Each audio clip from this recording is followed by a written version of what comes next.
Hi! Alam nyo, a lot of times, the chaos of life make us question our value.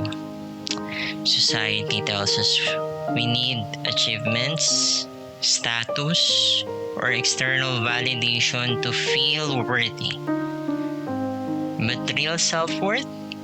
That's something we build from within. Hi, welcome back to Usapang Realidad. I'm Jay, and today let's talk about something about personal, our worth.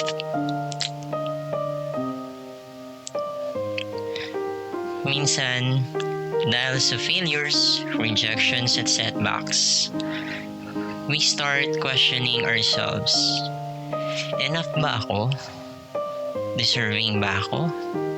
Kapalit-palit ba ako? Hindi, joke lang. Pero, kidding aside, we seek validation from others. Through success, relationships. Pero kahit anong meron tayong lahat ng yan, bakit parang hindi pa rin sapat? Alam mo yun, parang we always seek for something else. Kapag nakuha natin to, we seek for something else. Pero alam mo, self-worth isn't something na makukuha mo from the outside world. It's something we create from within. We have to find it ourselves. We have to create it. Alam mo, kaya today, let's dig deep into how we truly see ourselves and redefine our value. So why do we question our worth?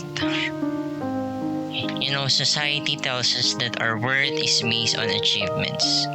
Diba minsan, for example, sa work, kapag hindi ka nare-recognize, walang tapat na on your back, or at least nakikita yung mga ginagawa mo, sometimes it can really affect your day-to-day moral.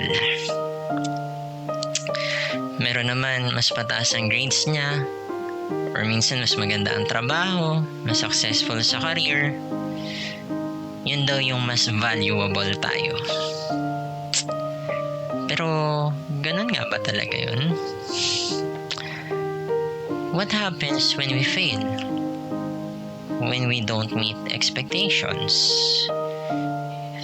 Ibig sabihin ba nun na we are less worthy? Na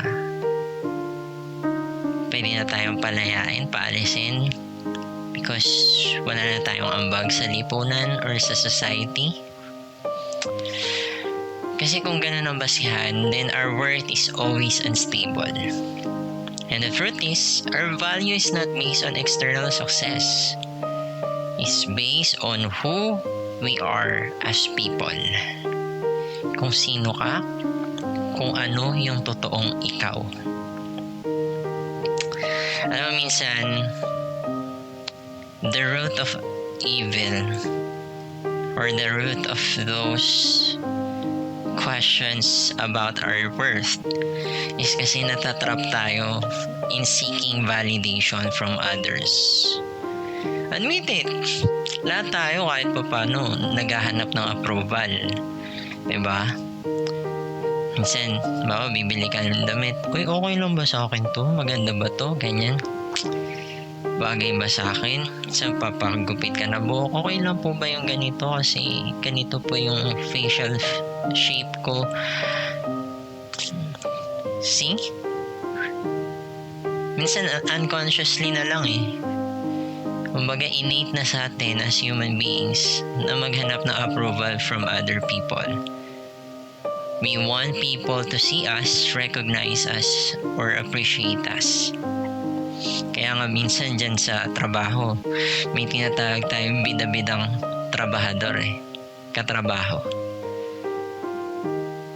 Pero in reality, you yourself is comparing your worth doon sa bida-bidang tao na laging nare-recognize. And sometimes nagtatanong tayo kasi we want to hear a positive affirmation that they recognize us and appreciate us. Though sometimes nakakalimutan natin na ang validation hindi dapat galing sa ibang tao. Kung ang self-worth natin ay laging nakabase sa opinion ng ibang tao, then we will never truly feel secure. Kasi here's the reality. Not everyone will like you. Not everyone will understand you. Lagi kang may basher, lagi kang may detractor. And that's okay. Part of life. You're not perfect and nobody does. And again, your worth is not based on how others see you, but how you see yourself. Okay? So how to build the unbreakable self-worth? So paano nga ba natin ma-achieve ang solid na self-worth? Hindi siya instant pero may mga ilang points akong ibibigay sa'yo.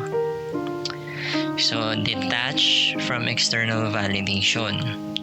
So, hindi mo kailangan i-please lahat ng tao para maging worthy. Tandaan, hindi nila i-define yung worth mo, kundi ikaw ang mag-define ng self-worth mo. Accept imperfections.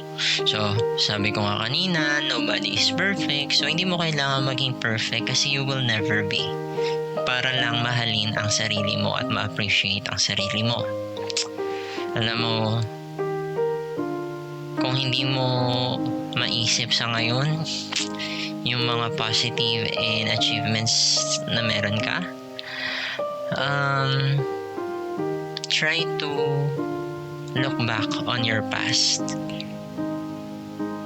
Gaano ka na ba kalayo from where you began sa kung ano ka na ngayon?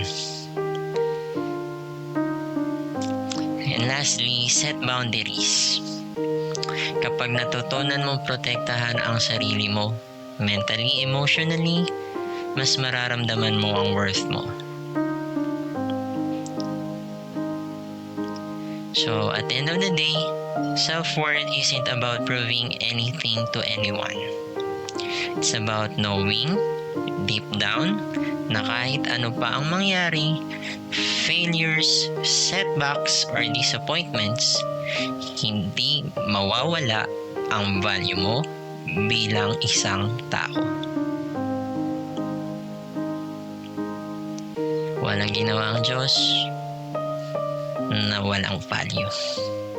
Lahat tayo dito sa mundo may purpose. Lahat tayo dito may bilang. Lahat tayo may ambag. So your worth is not dependent on success, sa approval ng ibang tao. Kailangan mo tong simulan sa sarili mo. I-build mo to from within. Sana'y nakatulong, sana'y kahit paano may na-realize ka sa ating podcast dito sa ating usapang realidad. So, if this episode spoke to you, let me know. I'd love to hear your thoughts. So, hanggang sa susunod, remember, stand tall, know your worth, and never settle for less. Sa muling, Jay is signing off for now.